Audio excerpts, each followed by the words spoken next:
ম্যাচের ১০তম মিনিটে Argentina lead, এরপর আবারও গোল হজম, ম্যাচটা ফেরে সমতায়।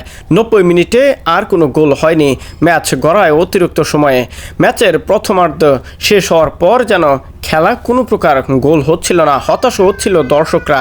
একের পর এক আক্রমণ যেন শেষ পর্যন্ত গোলেই পরিণত হলো। হুলিয়ান আলভারাজের শট, ডান পায়ের বাঁকানো কিক যেন গোলবারের বাম পাশ দিয়ে স্পর্শ করল সরাসরি গোলবারের ভেতরে গিয়ে, আর লিওনেল মেসিরা উদযাপন করলেন আনন্দের মতো করে। ঠিক এমন একটা সময়ের অপেক্ষায় ছিলেন লিওনেল স্ক্যালোনি। ম্যাচের সময় যখন গড়াচ্ছিল ঠিক তখনই টেনশনও বাড়ছিল লিওনেল মেসি কোচ স্ক্যালোনির। ঠিক ১১১তম মিনিটে গিয়ে হুলিয়ান আলভারাজের ডান পায়ের বাঁকানো শট, যেন বলটা মনে হচ্ছিলই না গোলবারের ভিতরে ঢুকবে, কিন্তু বাম পাশের সেই গোলপোস্টের কণারা দিয়ে বাঁকানো কিকটাই যেন শেষ পর্যন্ত গোলে পরিণত হলো।